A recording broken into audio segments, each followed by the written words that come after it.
আমার ছবি তুলতে কি মানে ন্যাচারালি ছবি তোলার আমার খুব বেশি শখ ছিল। ছবির প্রতি শখটা কাজ করতো অনেক ছোটবেলা থেকে। তখন আসলে ছবির প্রতি আমি কিছু বুঝতাম না।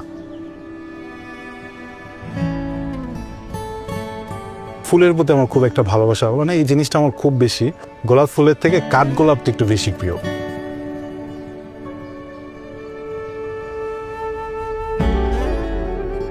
এটা আপনার 1:30 কি 2টার মাঝামাঝি সময় বিশাল একটা মিছিল চাষারা রাউন্ড দিচ্ছিল। ওরা চাষারা আসার পরেই মানে চাষারাটা ব্যারিকেড দেয় চারো সাইড থেকে, আপনার গাড়ি টাড়ি চলাচল অফ করে দেয়।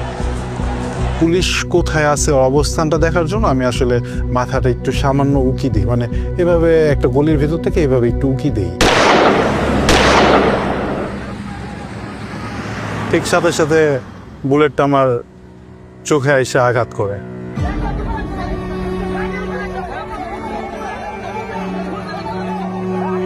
চোখ দিয়ে মানে রক্ত, মনে হয় কি গরু কাটলে যেরকম না ওরকম ওর ইটা হইতেছে।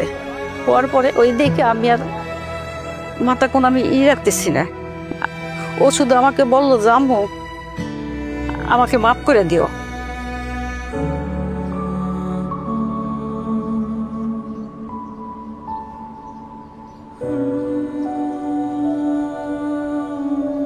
আমি আমার মায়ের মুখটা অনেক বেশি মিস করি, অনেক বলতে প্রচণ্ড পরিমাণের বেশি মিস করি, যেটা কখনো এক্সপ্লেনেশনে বলে বোঝানো সম্ভব না।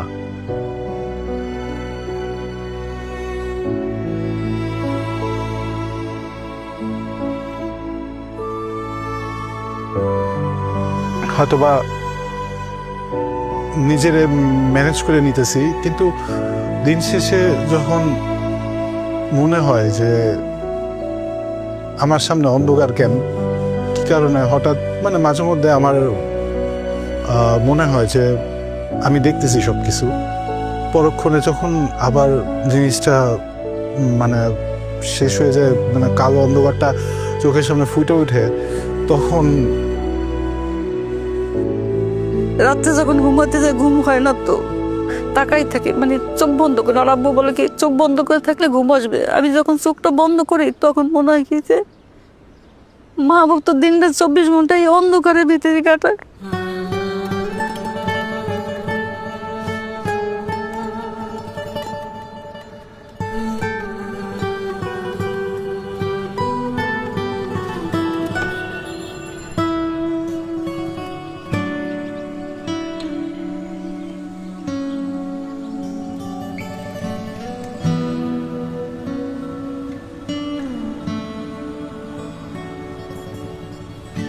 কোথায় আছি আমরা?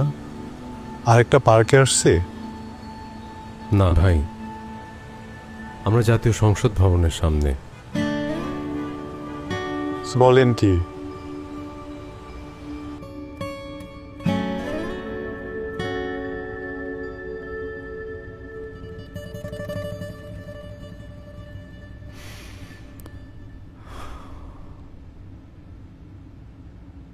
সামনে তো নির্বাচন,